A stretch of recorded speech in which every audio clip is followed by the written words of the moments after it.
No le vayan a hacer como los de las aulas virtuales. Muy bien.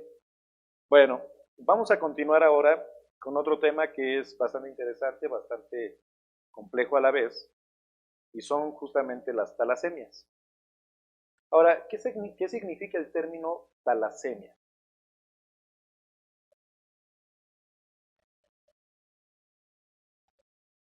¿Perdón? Pues no precisamente salado, eh, pero significan anemias del mar, justamente.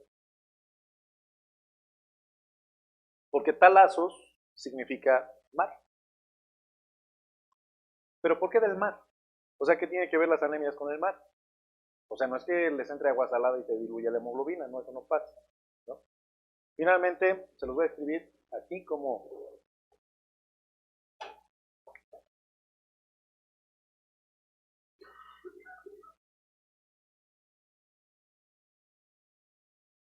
ok, talazos significa mar. Y esto es referente a quién? Al mar Mediterráneo. ¿Ok? Entonces, talazos significa mar. Pero ¿por qué está relacionado potencialmente a lo que es el mar Mediterráneo? Bueno, por la simple y sencilla razón de que la mayor parte de los pacientes que tienen alteraciones genéticas para talasemias viven en esa zona que rodea el mar Mediterráneo. O sea, tenemos genes talasémicos, pacientes en Italia, por ejemplo, para algunos pacientes árabes, por supuesto, también tienen mutaciones que codifican para lo que son talasemias. Ya quedamos que aquí en México también hay talasemias. Ahora, pues a nosotros no tenemos cerquita el mar Mediterráneo. Pero ¿por qué en México hay talasemias? ¿Por qué se les ocurre?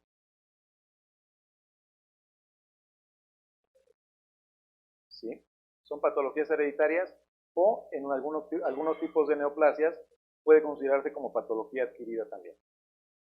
¿Okay? Si yo tengo una neoplasia de serie roja, adicionalmente puedo tener algunas mutaciones que me lleven a tener cuadros de pseudo-alfa-talasemia, pseudo-beta-talasemia. ¿Okay? Pero algo que no existía, eso se deriva de las mutaciones adicionales en células neoplásicas. Sí, efectivamente son anemias de tipo hereditario, pero ¿por qué en México hay talasemia? Justamente. ¿La mezcla de qué, perdón?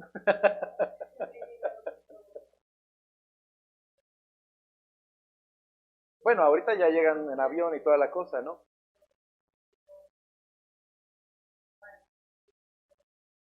Porque justamente tenemos una diversidad poblacional importante, pero ojo, esto viene desde la conquista. ¿Por qué? Porque recordemos que, por ejemplo, pues los españoles llegaron con quienes en los barcos. Sus esclavos, ¿quiénes eran?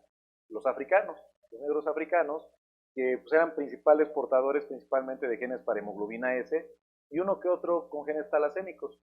Y también en el caso de que algunos árabes venían como esclavos también, y esos pudieron haber también repartido por acá, digo, pues no creo que les haya costado mucho trabajo, andar repartiendo genes con nuestras eh, indígenas mexicanas, ¿no? Ahora, la otra realidad es que, por ejemplo, los italianos conquistaron, por ejemplo, países como Argentina. Entonces, en el sur del país, nosotros tenemos algunas zonas donde la gente son descendientes de argentinos. Por ejemplo, en zonas como Comitán, Chiapas, hay gente que es descendiente de argentinos. Entonces, eh, las talasemias las hemos encontrado en mayor grado en el sureste mexicano. ¿Por qué? Bueno, recordemos que Chiapas anteriormente pertenecía a quién? A Guatemala. Pero ellos decidieron formar parte de México. Grave error porque no sabían a lo que se enfrentaban, ¿verdad? Pudieran ser más felices siendo guatemaltecos que actualmente mexicanos. Entonces, a partir de ahí, es que empieza a darse esta situación de lo que son los genes talasémicos a lo largo del mundo. O sea, no solamente en la zona que rodeaba el mar Mediterráneo, que originalmente ahí fue donde se detectaron justamente estas patologías, por supuesto, pero debemos de entender también que existe una migración bárbara todo el tiempo de gente que puede tener alguna alteración genética y al momento en que encuentran una pareja y se les ocurre tener hijos, esos hijos heredan las alteraciones genéticas. Entonces, ahora, ¿por qué es importante detectar pacientes de este tipo? Si yo tengo un paciente con un grado menor o mínimo de talasemia, lo que tengo que hacer es evitar cuadros más graves en los hijos. O sea, tengo que detectar esto en los padres para evitar que los hijos el día de mañana tengan alteraciones más graves. A eso me refiero. ¿Por qué? Porque, bueno, no es lo mismo tener alfa-talasemia mínima, en donde tengo a lo mejor 14 gramos de hemoglobina, a tener alfa-talasemia intermedia. ¿Por qué? Porque este paciente con alfa-talasemia mínima se casa con alguien que tiene alfa-talasemia menor y el paciente desarrolla alfa-talasemia intermedia. Sí, pero ese paciente tiene menos de 10 gramos de hemoglobina. ¿Entienden? Y la que tiene alfa-talasemia intermedia, pues a lo mejor tiene 11 gramos de hemoglobina.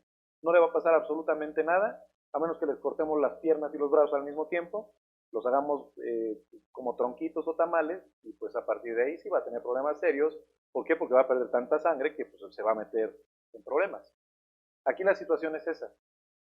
O sea, si nosotros no identificamos estos pacientes, y esto lo vamos a sospechar desde el mismo papel, o sea, desde los datos que nos arroja el equipo, vamos a empezar a detectar justamente esos posibles genes talasémicos. ¿Por qué? Porque el comportamiento en la citometría hemática es un poquito distinto a como lo vamos a encontrar en un paciente con anemia por deficiencia de hierro, que ya hablamos mucho de anemia por deficiencia de hierro. ¿Ok? Entonces, cuando alguien a ustedes les diga, las talasemias no existen en México, ¿qué es lo que tienen que hacer? Es más, de hecho, vayan solicitando un lote grande, de una vez, de libros de historia de México. ¿Ok? ¿Para qué? Bueno, para que se lo regalen a la gente que diga que eso no existe en México. Nosotros tenemos una gran cantidad de talasemias en el país. ¿Ok? No es por presumir, digo, pero en un año me tocó diagnosticar, no sé, alrededor de 350 pacientes con beta talasemia. En un año. A lo mejor unos 30, cuando mucho, con alfa talasemia entre mínima y menor. ¿Ok? Pues ya son otros poquitos de talasémicos, ¿no? Con hemoglobina S en un año diagnosticamos alrededor de 150 pacientes, 200. Entonces, pues no era raro ver ese tipo de cosas. Eso fue cuando yo estuve en Chiapas. Justamente empezamos a ver todo ese tipo de cosas y ahí es donde uno dice, ah caray, pues no es tan raro como dice la bibliografía. Una cosa es lo que diga un libro y otra cosa es la experiencia real. Por eso les digo, en México nos hace falta generar estadística, eh, pero de veras.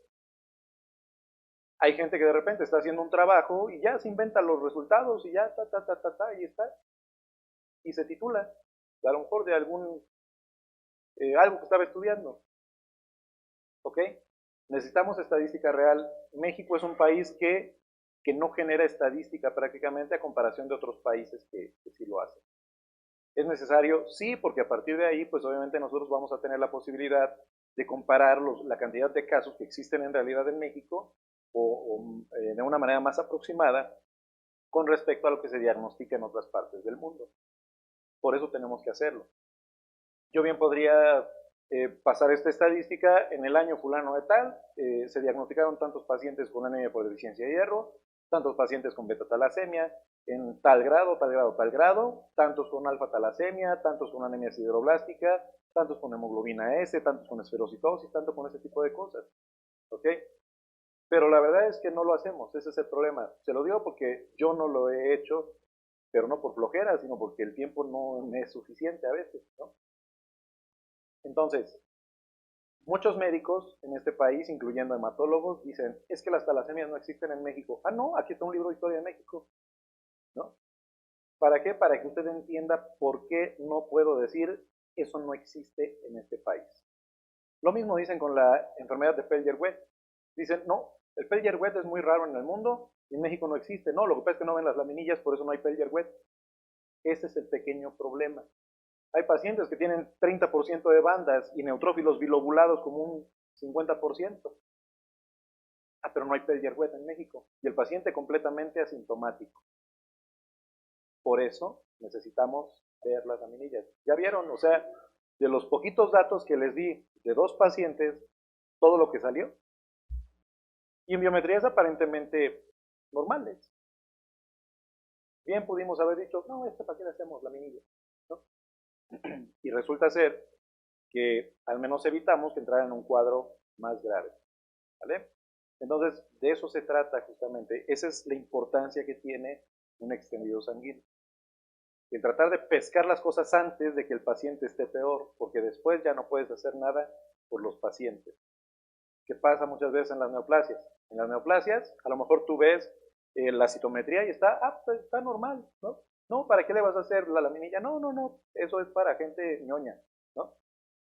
Y resulta ser que ese paciente a lo mejor tenía 2 blastos en circulación, pero al paso de los días se convierten en 10 blastos, 15 blastos, 20 blastos, 40% de blastos, y pues no que no tenía nada el paciente. Esa cantidad de blastos no se las va a mandar un equipo, no les va a generar alarma, no les va a generar alertas. Esa es la deficiencia que tienen los equipos automatizados. Ninguno, y escúchenlo bien, ninguno de los que existen en el mercado les va a decir tu paciente tiene 1% de blastos, tiene 2% de blastos. ¿Cuándo les va a mandar la alerta? Cuando a lo mejor tiene más de 10. ¿Ok? Los eritroblastos los pasa como linfocitos. ¿Se parecen los eritroblastos a los linfocitos? ¿Sí?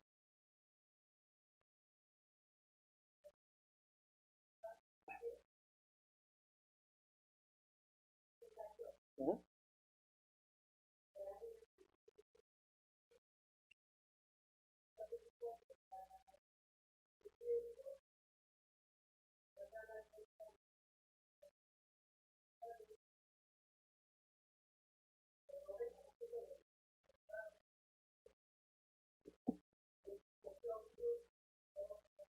Uh-huh. Eran blastos. Sí, claro.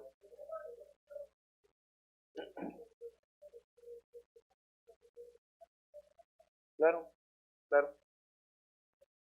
Digo, nada más para que vean, o sea, uno cuando les dice las cosas, pues no es nada más para lucirse, ¿no? No, no tengo por qué lucirme, simplemente orientarlos. Y eso tristemente pasa todos los días y en todos lados. Entonces, que no trasciende, ¿no? Claro. Sí, pues uno dice, ¿para qué le vas a hacer, no? Claro.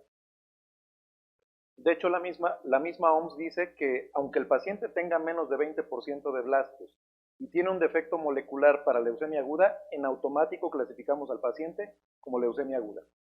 Son criterios actuales. Entonces, en la médula ósea puedes tener 15% o 10% de blastos, sí, pero tiene translocación, por ejemplo, 821. Ah, bueno, el paciente tiene una mieloblástica aguda con maduración, sin ningún problema. Entonces, eso es lo que debemos de entender, que las cantidades no son las que determinan la patología muchas veces, sino los defectos adicionales que logramos encontrar. Y sí, efectivamente, los equipos no son capaces de interpretar al 100% una citometría temática. ¿Ok? Entonces, por eso siempre es la invitación a que, pues al menos para revisarla 20 segundos la laminilla, pero al menos hicimos el intento de buscar algo en particular. Simplemente que nos conste que no hay mayor problema en esos pacientes. ¿Ok? Pero lamentablemente pocos entienden esa parte. Entonces, las talasemias en México, pues son una realidad. Es un grupo de personas, hay comunidades completas con talasemias. De hecho, en el estado de Veracruz hay comunidades que tienen talasemias. Todos los pacientes tienen talasemia, todos los habitantes tienen talasemia. ¿Ok? En Puebla también hay algunos lugares donde todos los pacientes tienen talasemia. En el sureste mexicano, por ejemplo, Chiapas, Oaxaca, Guerrero, Quintana Roo, Campeche, Tabasco y todo eso, incluyendo Veracruz, también hay muchos pacientes con talasemias, con hemoglobina S y todo eso, ¿no? Entonces aquí la situación, ¿cuál es? Evitar la negación o evitar salirnos por la tangente con decir es que eso no existe en México. Entonces les digo, cómprense un bonche de libros de historia de México y para aquel que diga eso no existe en México, ay, nada más léalo, ¿no? Este capítulo si quiere, ¿no? Porque en realidad así es. Yo no entiendo por qué el mismo médico se ha limitado tanto en tener justamente este tipo de casos. Hay, por ejemplo, una amiga que le digo que es hematóloga, me estaba mandando unas imágenes y unos resultados de algunas citometrías y pues igual de unas electroforesis de hemoglobina. Yo creo que me andaba tanteando a ver si le sabía yo un poquito esto. Entonces, pues finalmente con la interpretación le digo, esto es esto, esto es esto, y por la morfología sugiere esto, ¿no? Entonces, de eso se trata. Pero probablemente es de los pocos hematólogos que se interesa en establecer diagnósticos certeros.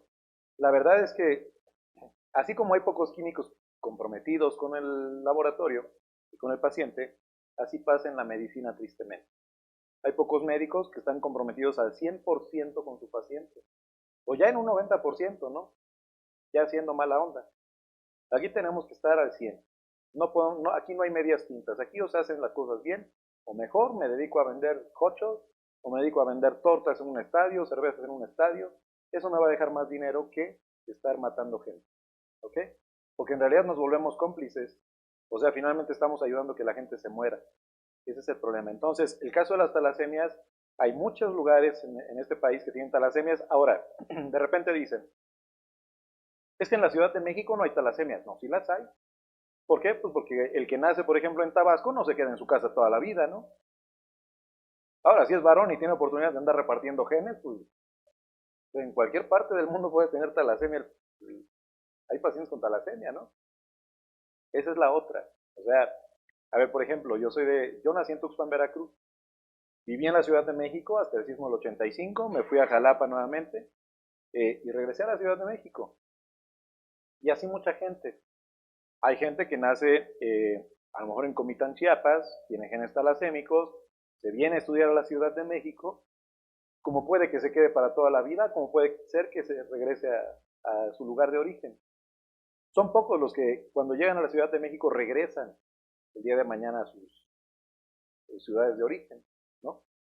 Entonces justamente eso promueve que en cualquier parte del país y a cualquier altura sobre el nivel del mar tengamos pacientes con estas alteraciones. Tenemos pacientes en Toluca con talasemia, tenemos pacientes en Toluca con hemoglobina S, tenemos pacientes en Toluca con eliptocitosis del sureste de Asia,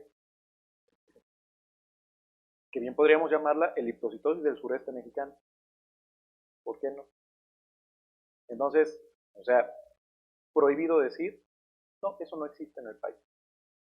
Primero documentense, primero agoten todas las posibilidades de encontrar algo escrito con respecto a todo esto, y ya después pueden decir lo que se les pegue su regalada gana. ¿Ok? No le sigan el juego al médico. O de repente les dicen, no, es que tú estás mal, este paciente debería tener 15 gramos de hemoglobina. Sí, pero tiene talasemia. ¿No? Es que las talasemias no existen en México. Ah, bueno, usted no las conoce, que es diferente. ¿Ok? ¿Cuánta gente tenemos que no sabe diagnosticar talasemias? Y como les digo, desde el mismo papel podemos orientarnos a que puede ser una talasemia. O sea, desde el mismo papel que arroja el aparato. ¿Ok? Muy bien, entonces quedamos que el término talasemia significa anemias del mar. ¿Por qué? Porque está relacionado a la zona del mar Mediterráneo, toda esa zona que rodeaba el mar Mediterráneo, o que rodea, perdón, el mar Mediterráneo, son gente que generalmente tiene talasemias. Y de hecho, en algún momento tuve una alumna que vivía en Italia y platicaba con ella justamente esta parte de las talasemias. Y dice, ¿qué crees? Dice que en el norte de Italia no hay tanto, pero en el sur de Italia hay muchas talasemias. Y eso fue algo que platicábamos con ella. Ella estaba tomando un diplomado en línea conmigo y bueno, pues justamente tuve la oportunidad de platicar por WhatsApp con ella. De hecho, de repente me marcaba y pues al menos ya sabemos que en el norte de Italia no son tan comunes, pero en el sur de Italia sí lo son. Y así es, o sea, finalmente es por zonas donde se va a encontrar mayor cantidad de casos de este tipo. Es como les decía, en el sureste mexicano es la zona donde tenemos mayor cantidad de pacientes con talasemias, con hemoglobina S, por ejemplo, también, con hemoglobina C, con eliptocitosis del sureste de Asia. ¿Por qué? Por la simple y sencilla razón de que las condiciones climatológicas en muchos lugares se parecen. Aparte, porque mucha gente que llegó de otros países se estableció en esos lugares, ya no se movió. Y ahí fue donde empezó la repartidera de genes, ¿no? Entonces, ¿por qué es importante detectar este tipo de patologías? Para evitar cuadros más graves. Justamente por eso tenemos que evitar cuadros más graves. ¿Ok? ¿Quién la va a sufrir? Los hijos de ellos. Si un paciente con alfa-talasemia se casa con otro con alfa-talasemia, pues habrá que ver el grado de talasemia que tienen para generar un producto con mayor complicación. Ahora, si se casa un paciente normal con un paciente que tiene una alfa-talasemia, Pues digo, la ventaja es que el paciente normal va a heredar lo que le corresponde y va a ser normal, pero pues al menos no va a haber una forma más grave que el que puede tener la mamá, por ejemplo, o el papá, según sea el portador, con respecto al grado de talasemia que pudiera generarse. Entonces, ahí en estos casos aplica el consejo genético. Si identificamos a los papás con alteraciones de este tipo, pues les podemos decir, ¿sabes qué? Mira, tienes tantas posibilidades de que tu hijo tenga este problema, ¿ok? Pero también tienes tantas posibilidades de que tu hijo salga casi normal, o sea, casi normal, dependiendo la genética de estos pacientes. ¿Muy bien? Entonces, bueno, muchas veces sí la indicación que se les da es, hay dos opciones, no tengan hijos, o la otra es tengan hijos con personas diferentes. Pues bueno, habrá quien tome la segunda opción, pero sin que le reclamen, ¿no? No importa, pues también que tengan hijos con otras personas. Y que tengan hijos con quien quiera, no, no es cierto. No va a decir que uno los anda sacando nada más, ¿verdad? Ok, ahora para todo esto nosotros necesitamos saber los tipos de hemoglobina que tenemos, desde la vida embrionaria hasta la vida post-nacimiento. Ahora, en el caso de lo que son las hemoglobinas embrionarias, a ver si se ve bien la imagen. Muy bien. En el caso de lo que son las hemoglobinas embrionarias, tenemos la hemoglobina Gowers 1, Gowers 2 y la hemoglobina Portland. Pero para poder formar este tipo de hemoglobinas, nosotros necesitamos considerar dos tipos de genes, que son los cromosomas 16 y que son los cromosomas 11. En el cromosoma 16, o en los cromosomas 16, vamos a tener los genes que codifican. Déjeme poner el puntero aquí, mejor con láser, que no es láser, ¿verdad? Pero al menos se ve de color más bonito. Color de láser, azul. Muy bien. Sí se ve mejor.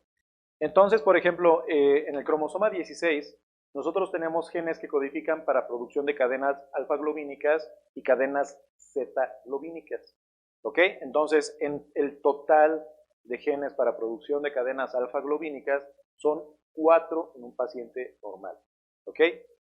Y son 2 genes en total, ya considerando los dos cromosomas 16, que codifican para cadenas zeta-globínicas. Ahora, en el cromosoma 11, nosotros tenemos el clúster de genes, ¿para qué? Para la producción de cadenas épsilon, o sea, cadenas globínicas de tipo épsilon, que en total tenemos 2 genes. Tenemos 4 genes que codifican para la producción de cadenas gamma globínicas. Tenemos en total 2 genes que codifican para cadenas delta globínicas.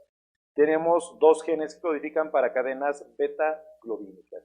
¿Ok? Entonces, a partir de estos genes, yo voy a obtener justamente estas cadenas globínicas, que pueden ser de tipo épsilon, que pueden ser de tipo zeta, que es lo que me va a ayudar, o sea, por fuerza en la molécula de hemoglobina yo necesito dos cadenas globínicas de un tipo y 2 cadenas globínicas de otro tipo.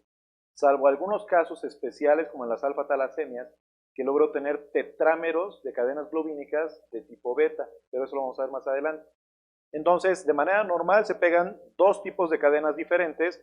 Entonces, la hemoglobina Gowers 1 está compuesta por 2 cadenas Z y 2 cadenas épsilon.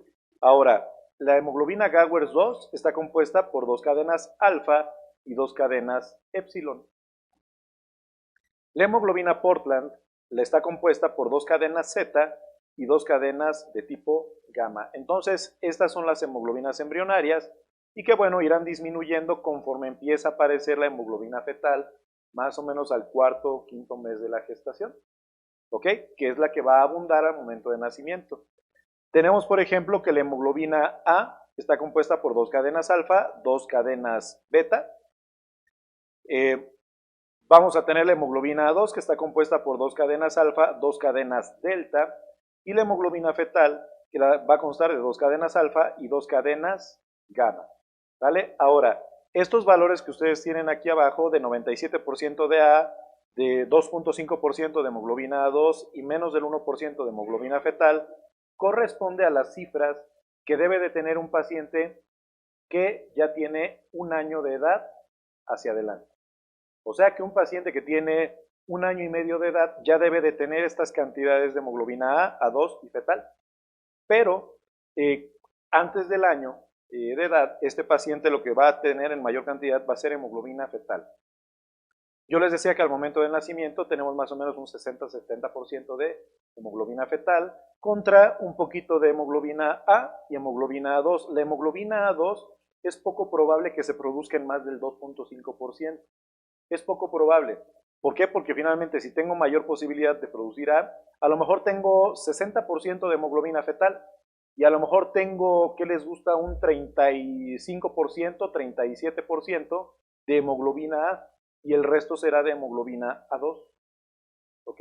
Eso es durante el primer año de vida. Claro, al paso de los meses va disminuyendo gradualmente la hemoglobina fetal, de tal manera que se sustituye la cantidad de hemoglobina fetal por hemoglobina de tipo A, que después del primer año de vida nosotros ya debemos tener aproximadamente un 97%. ¿Se entiende? Entonces, justamente por eso necesitamos saber cuáles son los tipos de hemoglobina que tenemos, porque imagínense, vamos a suponer que yo soy un paciente que solamente puedo producir la mitad de cadenas globínicas de tipo alfa. Si yo no produzco cantidades normales de cadenas globínicas de tipo alfa, ¿cómo se llama eso? Alfa talasemia. Si yo no produzco cantidades normales de cadenas beta globínicas, eso se llama beta talasemia. O sea, el nombre de la talasemia va a estar determinado ¿por qué? Va a estar determinado por la cadena globínica que esté deficiente. ¿Vale?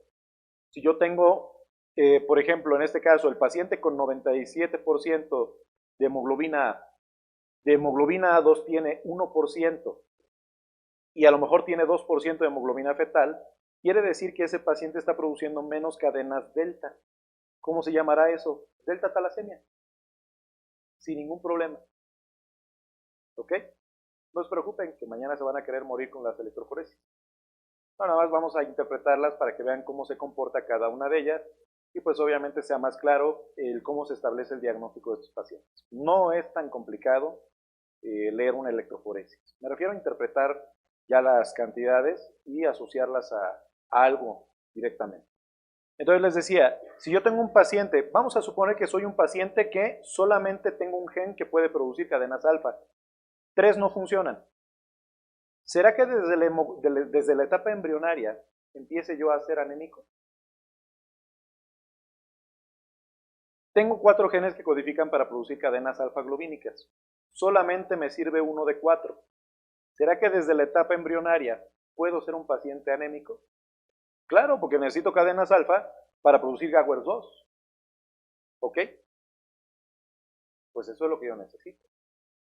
Entonces, desde ese entonces, el paciente empieza a tener problemas.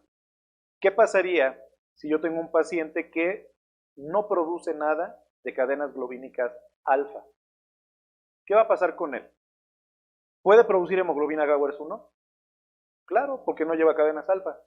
¿Puede producir hemoglobina Gowers 2? No, porque no produce nada de cadenas alfa. ¿Puede producir hemoglobina Portland? Sí. Pero aún así ese paciente va a ser anémico. ¿Qué va a pasar cuando este paciente tenga que empezar a aumentar la producción de hemoglobina fetal? Va a ser más anémico todavía. ¿Por qué? Porque necesito cadenas alfa, pero como el paciente no produce nada de cadenas alfa, pues obviamente empieza a tener mayor cantidad de cadenas gamma que se pegan entre ellas. ¿Qué quiere decir? Que va a empezar a tener tetrámeros de cadenas gamma y esos tetrámeros de cadenas gamma se llaman hemoglobina BART. Se llaman hemoglobina BART. Pero ¿qué va a pasar cuando este paciente tenga que producir hemoglobina A y hemoglobina A2? ¿La produce? No. Y resulta ser que ese paciente prácticamente al nacimiento o en el último trimestre, salud, se muere en el último trimestre dentro del útero. ¿Por qué se murió? Porque no tuvo posibilidad de formar una hemoglobina como la hemoglobina fetal en cantidades normales. Y el problema está en que la hemoglobina BART, las cadenas gamma o los grupos M que están pegados a las cadenas gamma, sí efectivamente se oxigenan bien, pero no se suelta fácilmente ese oxígeno. Entonces ese paciente muere de hipoxia.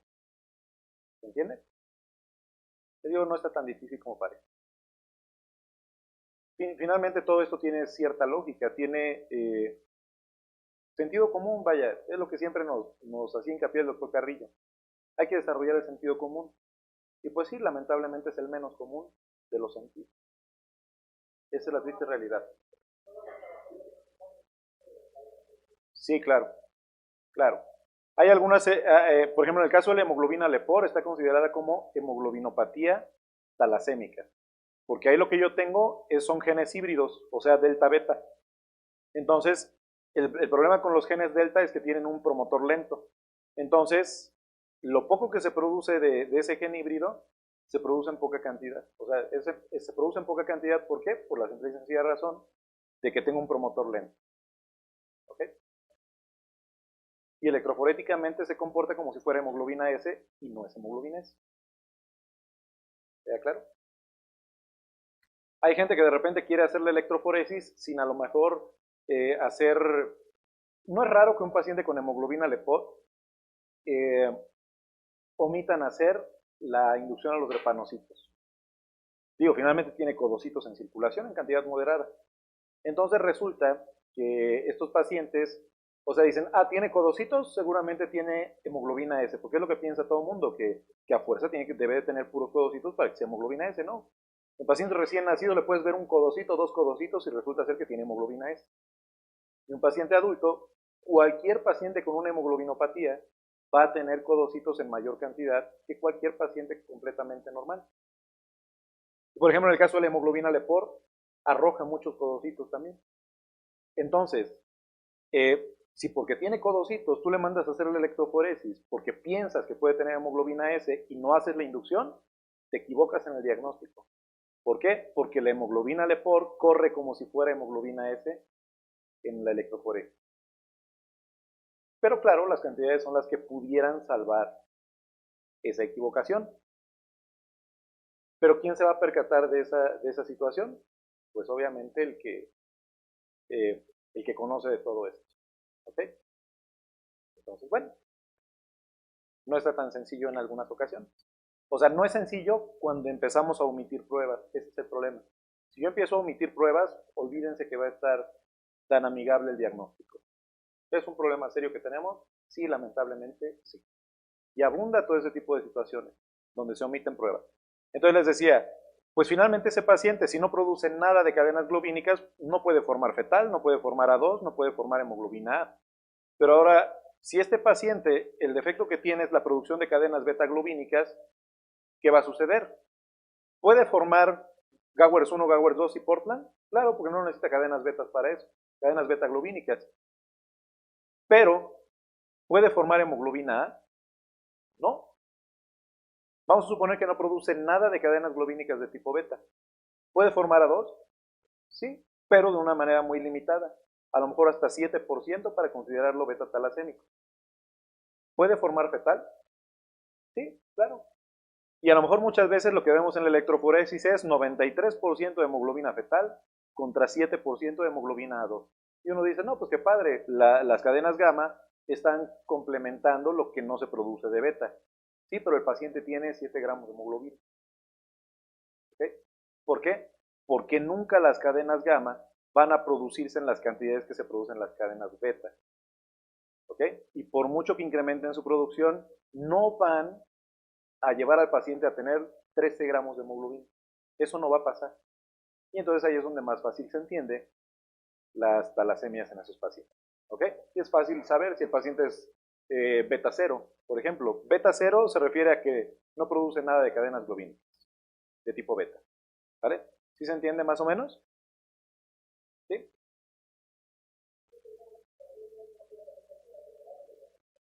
¿De los tienes? No, no, no. De hecho, esto es hereditario. Y desde que naces ya tienes el problema. O sea, desde que tú naces ya tienes la alteración. ¿Ok? Entonces, eh, por eso hay que dar consejo genético muchas veces. Ahora, les voy a poner de una vez cómo vamos a representar justamente estos genes. Ya puedo borrarlo de los talazos, ya.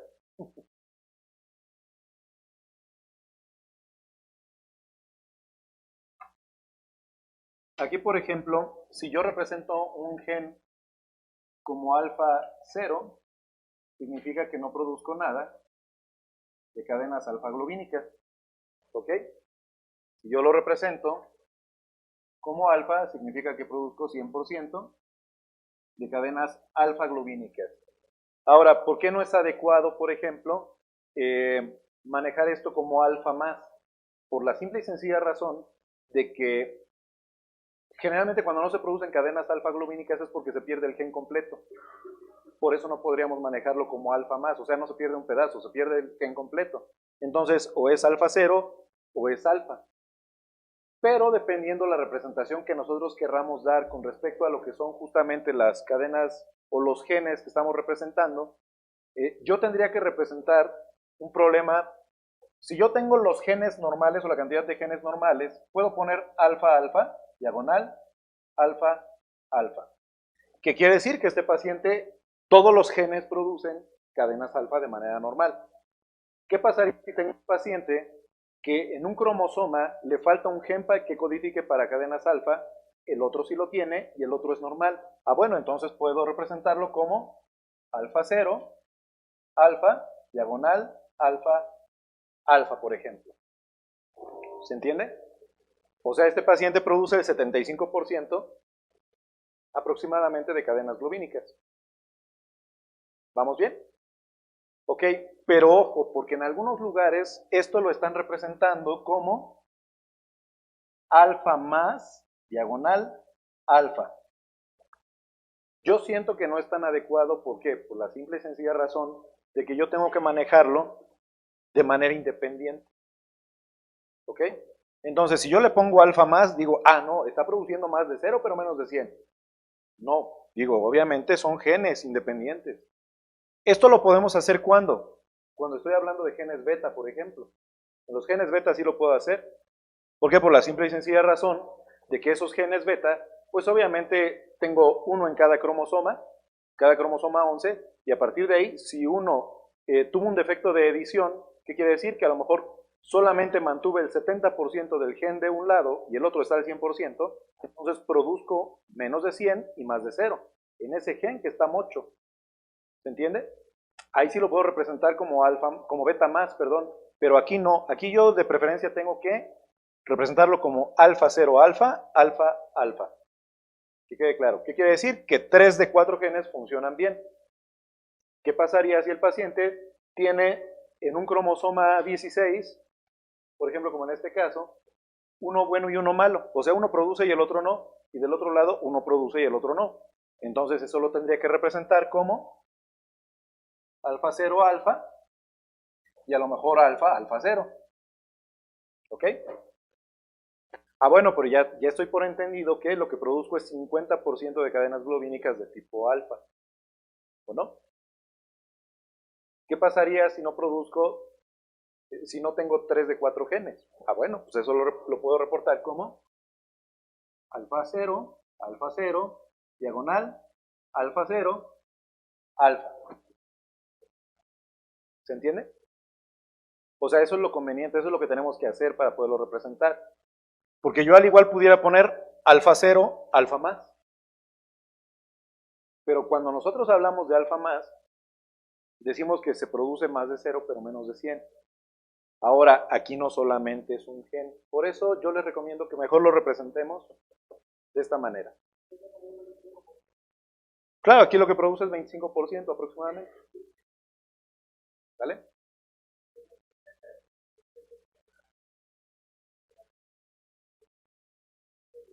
No, ya tendrías que hacer secuenciación de genes. Si tú tienes a lo mejor una pérdida considerable en el gen, al igual sí lo puedes detectar.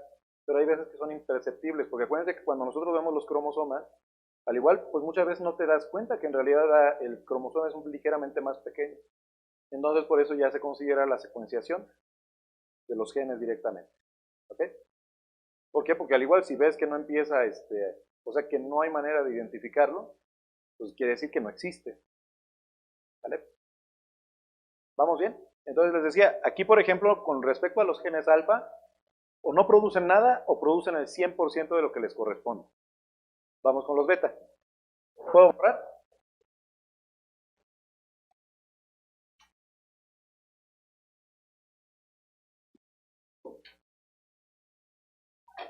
En el caso de los genes beta, cuando yo tengo el beta solito, quiere decir que produce 100%.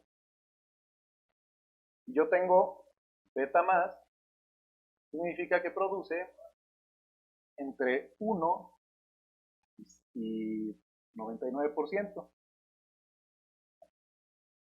Y si tengo beta 0, ¿cuánto produce? Pues 0, ¿no? 0%. Así de sencillo es clasificar los genes beta en este caso. ¿Ok? Entonces, al igual, así es un poquito más sencillo de establecerlo. Digo, ¿por qué? Porque aquí finalmente el gen sí está incompleto, por decirlo de otra manera. O sea, el gen no está al 100%. Lo que se pudo recuperar fue a lo mejor el 70% del gen. Con lo que nos quedamos fue con el 70% del gen, a lo mejor de un lado, y del otro lado a lo mejor nos quedamos con el 100%. Entonces, si yo tengo 100% de un lado y del otro lado tengo el 70%, ¿cómo vamos a representarlo? Como beta más, diagonal, beta. ¿Por qué? Porque este produce 100% y este produce más de 0, pero menos de 100. O sea, entre 1 y 99%. ¿Qué pasaría si de cada uno de los genes, por ejemplo, que están acá, a lo mejor de este yo tengo el 70% del gen y de este lado tengo el 50% del gen? Eso se va a llamar beta más, beta más.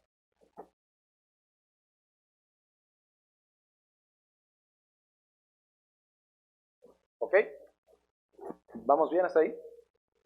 ¿Qué pasaría si este gen no produce absolutamente nada? O sea, realmente no tengo el gen, por decirlo de otra manera, y del otro lado produzco el 100%. Eso va a ser beta 0, beta.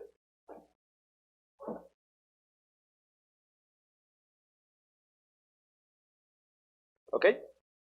Y así sucesivamente. O sea, vamos a tener varios tipos de combinaciones que nos van a llevar de la mejor manera a poder establecer el diagnóstico. Por eso es que, dependiendo de las cantidades de lo que es la hemoglobina A y principalmente hemoglobina A2 para pacientes beta-talasémicos, vamos a determinar esa beta-talasemia. Pero, si a lo mejor yo tengo un paciente con beta-talasemia, perdón, alfa-talasemia mínima, la electroforesis va a ser normal. Ese va a ser el problema.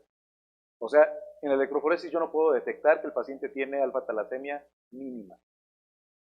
¿Ok? En la alfa-talasemia intermedia, bueno, lo que puedo ver en una tinción con azul de grisilo brillante 1 hora, incubado 1 hora, a lo mejor es hemoglobina H, precipitados de hemoglobina H, que corresponde a tetrámeros de cadenas beta-globínicas. ¿Ok? Entonces, digo, de una vez se los pongo para que se entienda conforme vamos empezando a ver los temas, el por qué tenemos esa representación con respecto a los genes. ¿Preguntas hasta aquí? Ok. Muy bien, entonces les decía, todos estos genes nos ayudan a formar tanto las hemoglobinas embrionarias como lo que son las hemoglobinas, pues que podemos considerar adultas. De hecho, así están catalogadas como hemoglobinas adultas, pero así como que adulto adulto, un paciente de 1 año de edad, como que no es muy adecuado, ¿no?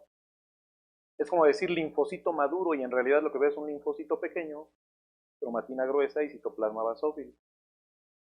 Y aparte con hipercondensación cromatínica, y a lo mejor es una leucemia linfocítica crónica B. Eso no son linfocitos maduros, finalmente son linfocitos que les faltan todavía varias etapas de maduración. Ahora, si lo dicen, porque a lo mejor, pues más, ni sabemos si son vírgenes o no, porque tendríamos que ver la coexpresión tal vez de lo que es IgM e IgD, entonces, pues dependiendo de esos datos, es si pudiéramos catalogarlo como linfocito virgen o no. Entonces, bueno, todavía hay muchas cosas que corregir. Entonces, les decía justamente ayer que en México tenemos una variante de epsilon gamma delta beta talasemia, en la cual el paciente obviamente pierde todo este clúster de genes, y obviamente ¿qué es lo que produce? Pues la mitad de cada una de estas hemoglobinas. ¿Qué quiere decir? Que si el paciente tiene, claro, o sea, en proporción, ¿cómo les explico? un paciente que tiene 13 gramos de hemoglobina, a lo mejor tiene, que es paciente normal, por supuesto, 97% de hemoglobina A. El paciente puede tener 2.5% de hemoglobina A2 y de fetal puede tener menos del 1%. Aquí, ¿cuál es la situación? Que si yo pierdo todo este clúster de genes, obvio no voy a tener 13 gramos de hemoglobina. Lo que puedo tener a lo mejor son 7, 8 gramos de hemoglobina, ajá, pero con estas proporciones también. ¿Por qué? Porque lo perdí todo al parejo. O sea, lo que se va a la mitad es la cantidad de hemoglobina total. No así la proporción de cada una de las fracciones de hemoglobina que nosotros vamos a ver. Entonces, el paciente sigue teniendo 97% de hemoglobina A. Sí, pero no es lo mismo tener 97% de 13 gramos a 97% de 7 gramos. No sé si me doy a entender. No es lo mismo tener 2.5% de 13 gramos a 2.5% de 7 gramos. Y no es lo mismo tener a lo mejor 1% de hemoglobina fetal en 13 gramos con respecto a lo que son 7 gramos. ¿Ok? Entonces, justamente por eso es que en México no nos medimos a veces para hacer las cosas. Hay gente que tiene pérdida de todo este grupo de genes y a partir de ahí pues tiene epsilon gamma delta beta talasemia en estado heterocigoto. ¿Qué pasaría con un paciente si perdiera todo este clúster de genes en los dos cromosomas? ¿Cuánto estará produciendo de hemoglobina? ¿Cuánto estará produciendo de hemoglobina un paciente que tiene la pérdida de todos estos genes en los dos cromosomas? ¿Cuánto produce?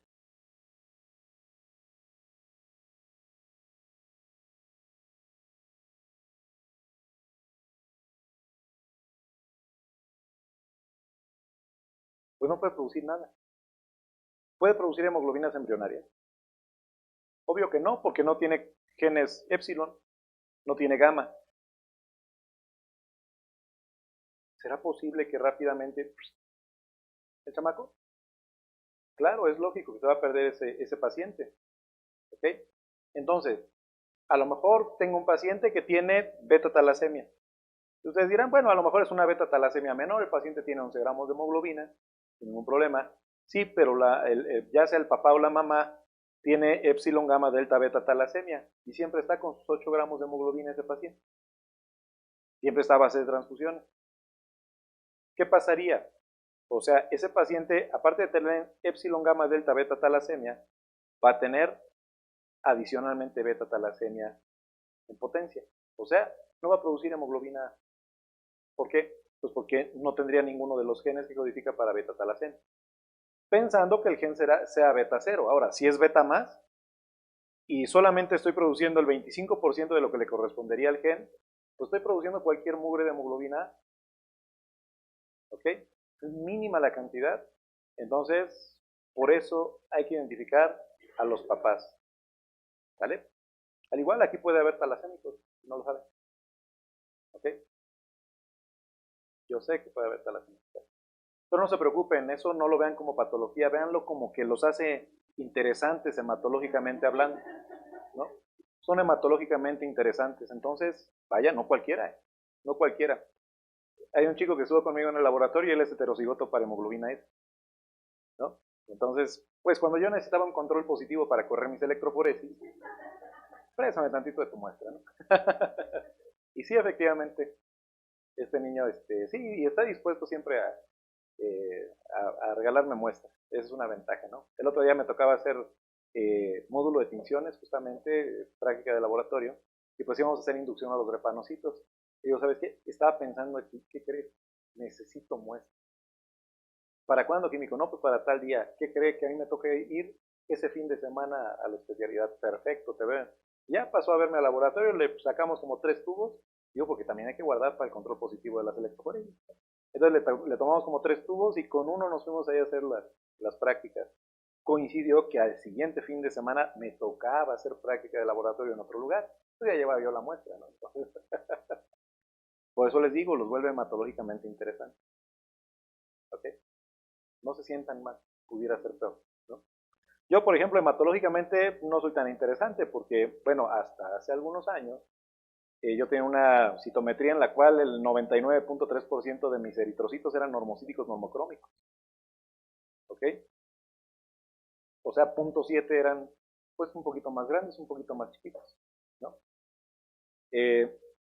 Hasta hace poco tiempo, digo, obviamente por los tratamientos que tomo de repente para la migraña y mi compresión de ciático, por supuesto, son tratamientos un poquito fuertes y que me empiezo a ver esferocitos, digo, ah, caray.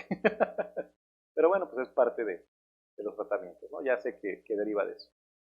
Pero al poco rato me pasó el gusto porque dejé de tomar el medicamento y dejé de ver esos esferocitos, entonces, pues, ese es el problema, ya perdí lo hematológicamente interesante. Entonces, platicábamos que por supuesto en los cromosomas 16 tenemos el clúster de genes para cadenas Z, para cadenas alfa, en los cromosomas 11 tenemos lo que son los genes para producción de cadenas globínicas de tipo epsilon, gamma, beta por ejemplo. Entonces, bueno, todo esto va a ayudar, las delta también, para formar las hemoglobinas embrionarias. Esto es prácticamente lo mismo que vimos en la imagen anterior, la hemoglobina fetal, por supuesto, y pues obviamente lo que es las hemoglobinas adultas. ¿Queda claro? Muy bien. Entonces ya con la aclaración correspondiente a la representación entre alfa, alfa 0, diagonal, alfa, alfa, esta diagonal lo que significa es que estoy hablando o empiezo a hablar del otro cromosoma. ¿Ok?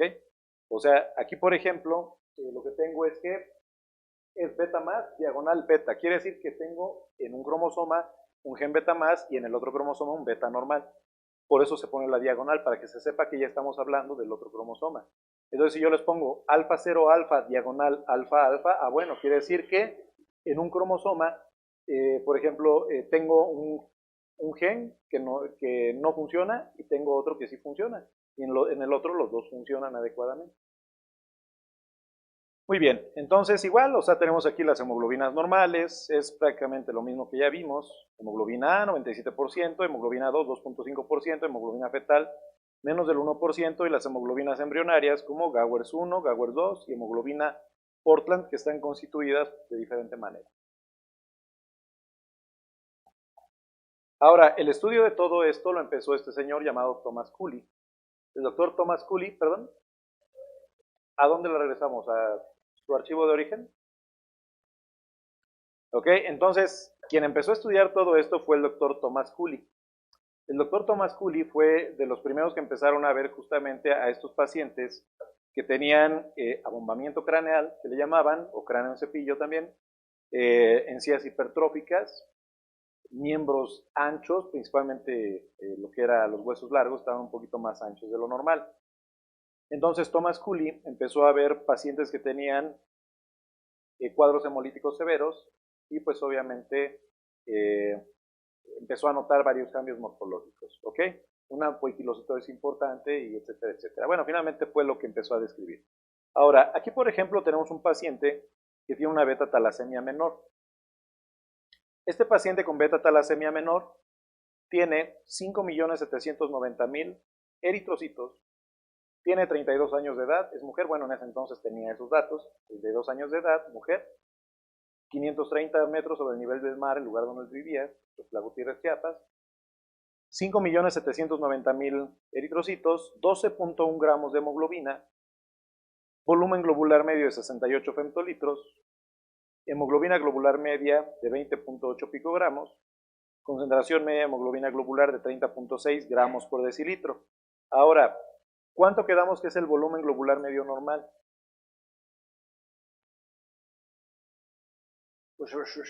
¿Qué? ¿De cuánto a cuánto?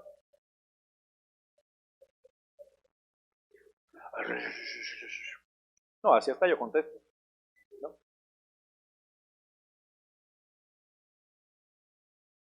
¿De cuánto a cuánto? De 84 a 100 femtolitros. Ok, ¿cómo son las células en su mayoría de este paciente? Microcíticas. Ok. ¿Cuánto quedamos que son los valores normales para hemoglobina globular media? De 28 a 32 picogramos. ¿Será que esté bajito el parámetro en este paciente? Pues sí, está muy por debajo de los 28 picogramos. ¿Cuánto quedamos que es la concentración media de hemoglobina globular en estos pacientes? De 32.5 a 34.5. O sea que el tipo de anemia, ¿tiene anemia para empezar este paciente? Es mujer, vive a 530 metros sobre el nivel del mar, 32 años de edad.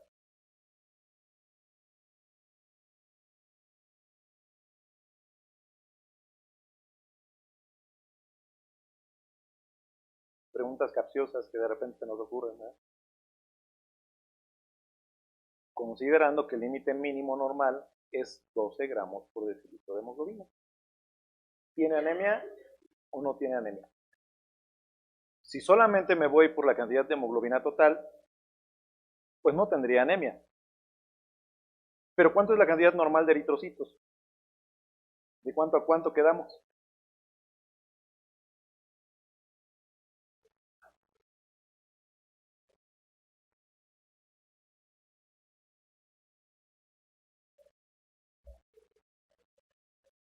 De 4.5 a 5.5 millones. O sea, esta paciente, ¿cómo están sus eritrocitos? Están elevados. O sea, ¿tiene eritrocitosis la paciente? Sí. Y el término correcto es eritrocitosis, no poliglobulia. ¿Vale? Tiene eritrocitosis, pero tiene microcitosis e hipocromia. Ahora, esta paciente es anémica desde el momento en que yo detecto que tiene microcitosis e hipocromia, justamente. ¿Por qué? Porque las células, digo, si no tuviera anemia, no tendrían por qué ser microcíticas hipocrómicas, para empezar.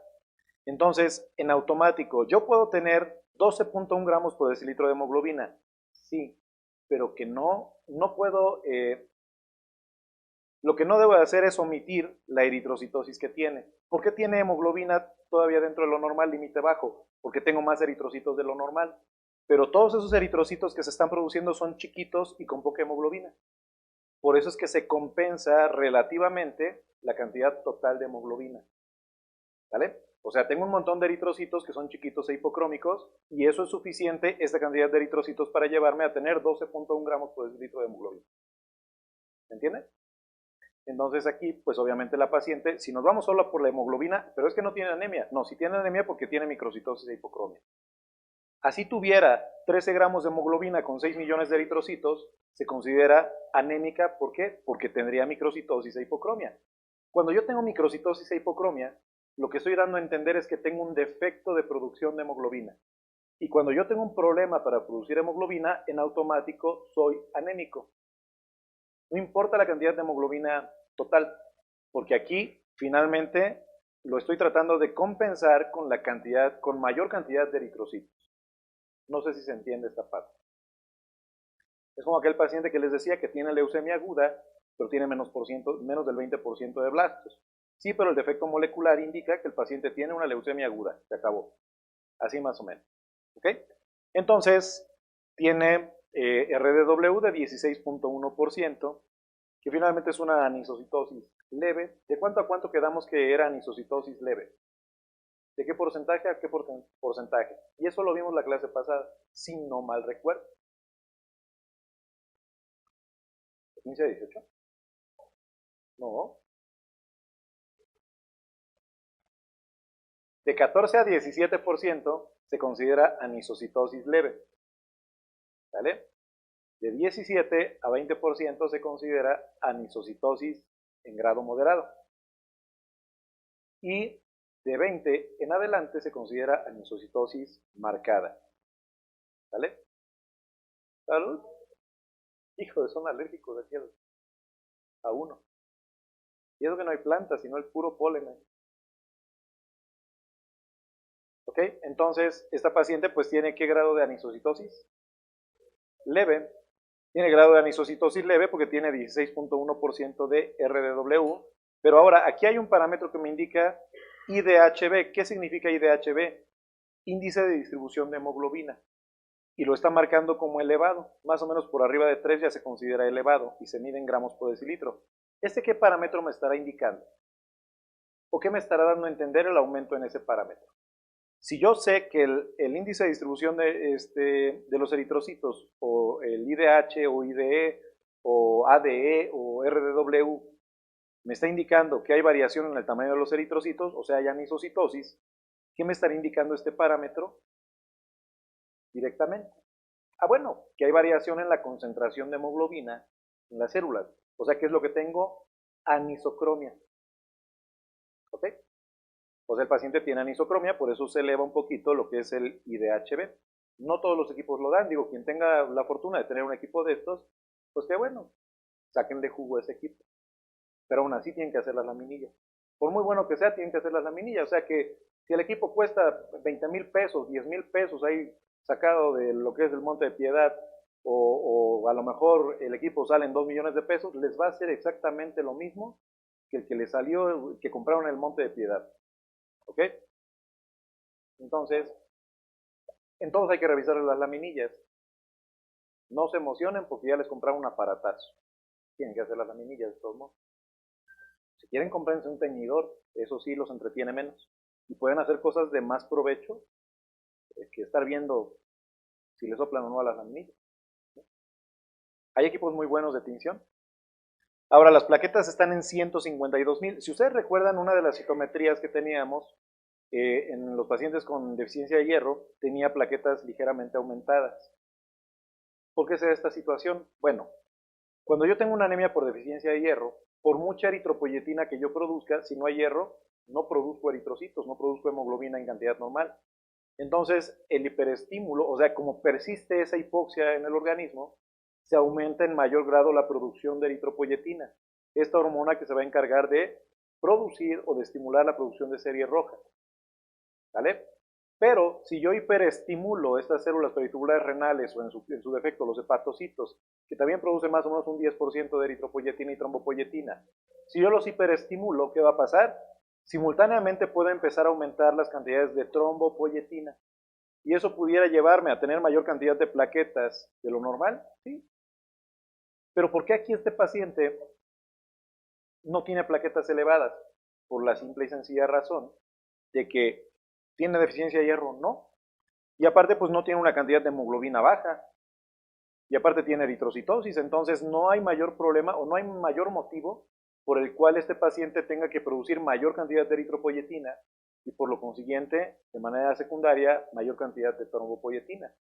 No hay esa necesidad, entonces por eso las plaquetas de estos pacientes están completamente normales. ¿Vale? El equipo dice que el paciente tiene microcitosis. ¿Tiene microcitosis? Claro, pues aquí está. Y marcada, por supuesto. ¿Tiene hipocromia este paciente? Claro, ahí tiene hipocromia también. Dice que tiene anisocitosis. ¿Tiene anisocitosis? Sí, es leve. ¿Tiene desviación a la izquierda? Ah, pues a saber qué es lo que vio el aparato.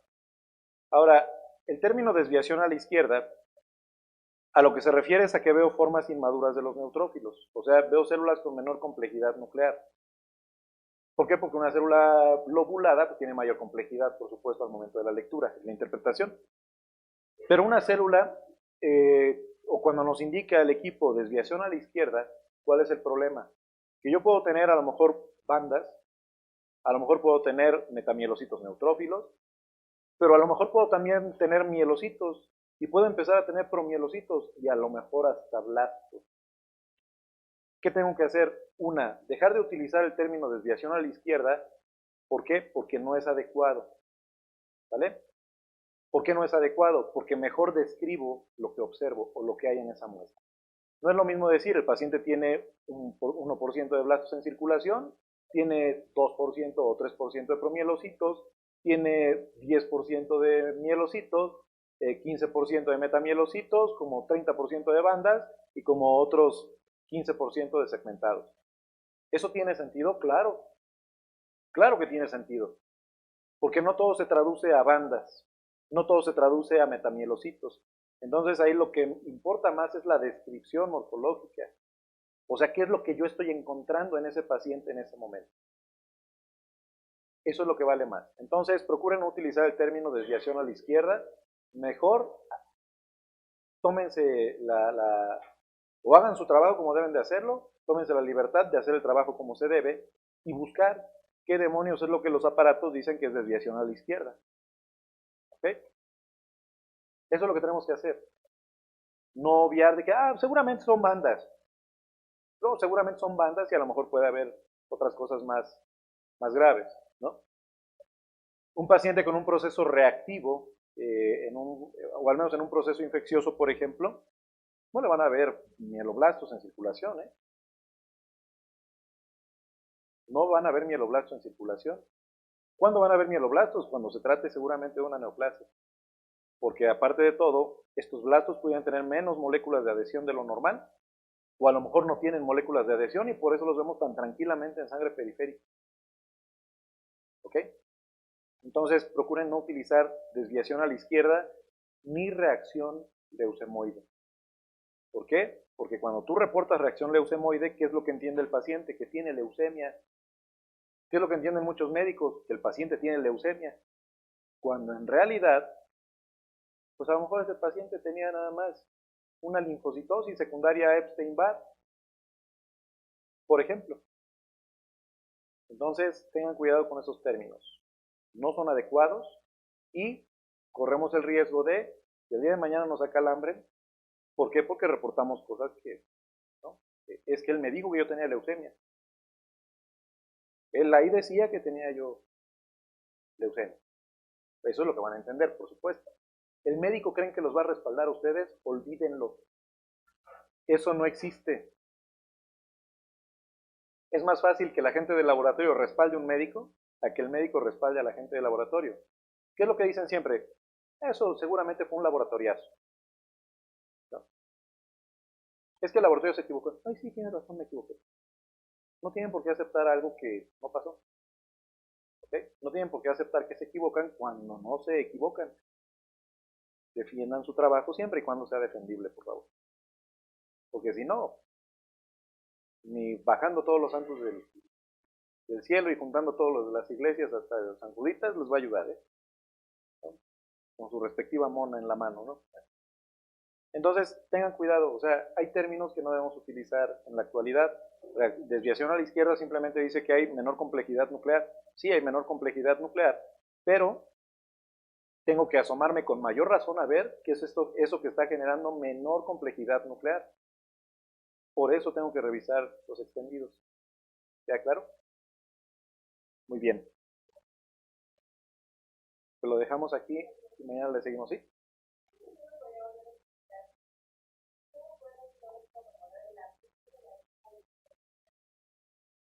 Muy fácil, tú no le hagas caso a las alarmas del aparato. Tú mejor vete directamente a lo que son tus lecturas en el equipo.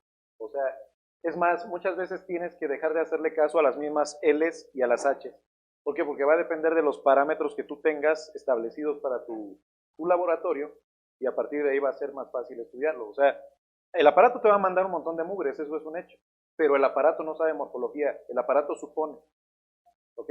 El aparato trabaja bajo la metodología de la supongología y nosotros debemos de tomar esa prudencia, debemos tener la prudencia de poder analizar cada uno de los parámetros y a partir de ahí establecer el comportamiento que tiene todo esto. ¿Ok? Porque, por ejemplo, ahí está marcando que hay una hipocromia severa y en realidad no, o sea, yo estoy viendo que tiene 30.6 gramos por decilitro con respecto a la concentración media de hemoglobina globular, cuando a lo mejor yo, hipocromia severa, pudiera catalogarlo como tener, no sé, 25 gramos por decilitro de concentración media de hemoglobina globular. O sea, ahí sí, ahí es donde entra el criterio del analista. O sea, si tú te asomas al extendido, pues a lo mejor va a ser más fácil que puedas definir el grado de hipocromia, la anisocitosis y todo ese tipo de cosas en base a lo que describas de la morfología. ¿Ok? Pero sí, procura no hacerle caso a las alarmas del equipo. Yo te recomiendo que analices perfectamente bien todos estos números para que tú puedas tener un criterio propio y no te bases tanto en lo que te dice el equipo con respecto a las alarmas. Porque de repente no están tan bien calibrados. Hay algunos equipos que dicen que tener 38 gramos por decilitro de concentración media de hemoglobina globular es normal, cuando nosotros sabemos que ya es una hipercromia marcada, ¿no? Entonces, no le hagas caso a las H's y a las L's, tú vete directamente a los números. ¿Ok? A sabiendas de la edad del paciente y los valores de referencia. ¿Vale? Eso es lo que tendríamos que hacer.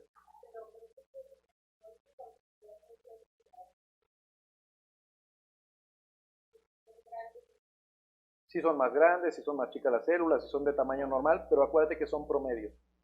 ¿Ok? Entonces, a lo mejor por eso nos está dando 30.6 gramos por decilitro con respecto a la concentración. Sí, pero a lo mejor en realidad hay células muy hipocrómicas. A lo mejor no son tantas, pero finalmente las que son un poquito más normales son las que están subiendo la lectura de la concentración media de hemoglobina globular. ¿Ok? Eso es lo que tendríamos que hacer directamente. ¿Vale? Bueno, Nos vemos mañanita. Que descansen. ¿Mañana es cambio de horario? Mañana es cambio de horario, bueno, al ratito. Hay que adelantar una hora. Bueno, pues ya ni modo, nos vemos mañana a las 9.